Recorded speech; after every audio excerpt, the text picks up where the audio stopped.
안녕하세요. 더 리더입니다.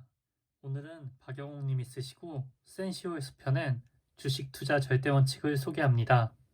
주식 농부로 널리 알려진 박영웅님께서 본인의 30년 투자 경험을 이 책 한 권에 담아주셨습니다. 책을 읽으며 투자의 멘토가 깊은 내공의 투자의 정수 하나하나를 가르쳐준다는 느낌을 받았습니다. 장기적인 안목을 가지고 건강한 투자에 관심이 있는 분들께 이 책을 추천드립니다.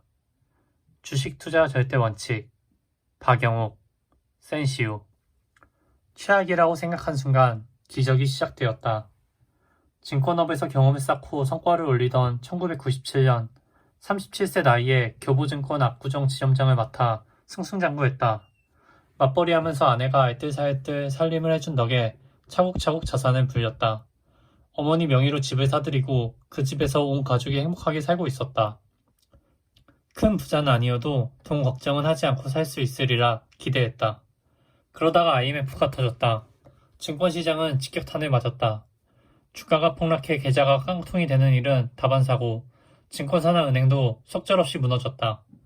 그런데 나는 고객의 손실을 모른 채 할 수 없었다. 다들 말렸지만 어머니 명의로 사들인 집을 되팔고 자산을 탈탈 털어서 고객의 깡통 계좌를 보전해 주었다.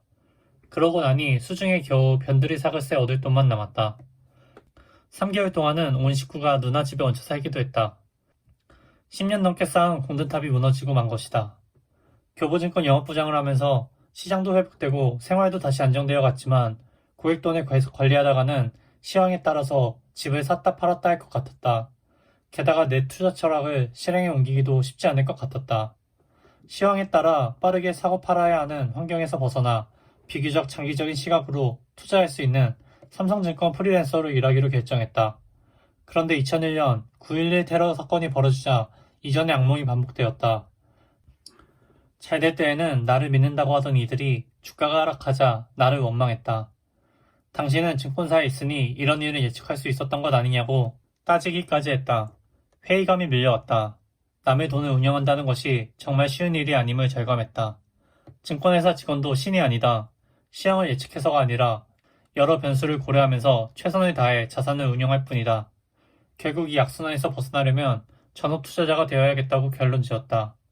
전업 투자자로 독립하면서 나는 농부처럼 투자하는 원칙을 더욱 확고히 했다. 그리고 초기 10년 동안 거의 매년 50% 안팎의 수익률을 올렸다. 주식 투자를 조금이라도 해본 사람이라면 이것이 얼마나 힘든 것인지 알 것이다. 1년, 2년, 5년은 할 수 있어도 10년, 20년 꾸준히 하긴 힘들다. 이 역시도 내 방법이 옳다는 증거라고 생각한다. 아직도 많은 이들이 주식 투자를 경계하고 심지어 금기시한다.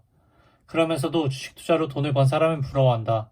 주식 투자를 돈 놓고 돈 먹는 투기, 주식 거래로 차익만을 꾀하는 매매 게임이라고 보아선 곤란하다. 내가 경험한 주식 투자의 본질은 그것이 아니다. 주식 투자는 기업의 지분에 투자함으로써 기업의 성과를 공유하는 것이다. 내가 경영자가 되어 여러 회사를 간접 경영해보는 일이기도 하다. 길게 보고 공부하면서 좋은 기업을 쌀 때 사서 기다리면 자산이 크게 증식되는 순간이 온다. 모두가 공포에 사로잡힐 때야말로 싸게 살 수 있는 절호의 타이밍이다. 탐욕을 잘 다스리면 적정 수익을 거둘 수 있고 그것을 다시 투자하면 차근차근 자산을 불릴 수 있다. 주식 투자는 기업의 지분에 투자함으로써 기업의 성과를 공유하는 것이다. 내가 경영자가 되어 여러 회사를 간접 경영해보는 일이기도 하다. 길게 보고 투자하면서 좋은 기업을 쌀 때 사서 기다리면 자산이 크게 증식되는 순간이 온다. 모두가 공포에 사로잡힐 때야말로 싸게 살 수 있는 절호의 타이밍이다. 탐욕을 잘 다스리면 적정 수익을 거둘 수 있고 그것을 다시 투자하면 차근차근 자산을 불릴 수 있다. 주식 투자는 기업의 지분에 투자함으로써 기업의 성과를 공유하는 것이다. 내가 경영자가 되어 여러 회사를 간접 경영해보는 일이기도 하다. 길게 보고 공부하면서 좋은 기업을 쌀 때 사서 기다리면 자산이 크게 증식되는 순간이 온다. 모두가 공포에 사로잡힐 때야말로 싸게 살 수 있는 절호의 타이밍이다. 탐욕을 잘 다스리면 적정 수익을 거둘 수 있고 그것을 다시 투자하면 차근차근 자산을 불릴 수 있다. 이제와 돌아보니 나는 주식 투자를 통해서 비로소 인생을 배웠다.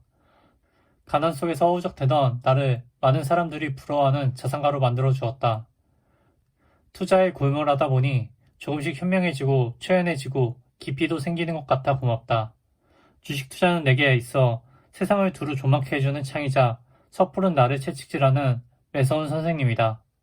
얄팍한 성과를 바라고 허투루 뛰어들 때마다 보기 좋게 나를 패대기 쳤으며 마음을 다해 전력으로 노력했을 때는 달콤한 열매를 안겨주었다.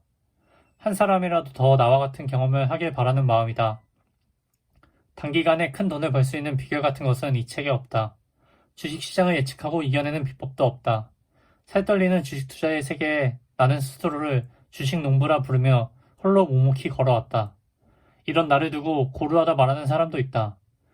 그러나 농부처럼 투자하는 것이야말로 내가 터득한 주식 투자의 정확한 본질에 가깝다. 다른 이들이 가지 않는 길을 갔기에 과분한 부도 얻을 수 있었다. 그러니 편안하고 지속 가능하며 돈도 벌 수 있는 이 길을 권하지 않을 이유가 있겠는가? 주식 투자 절대 원칙 박영욱, 센시오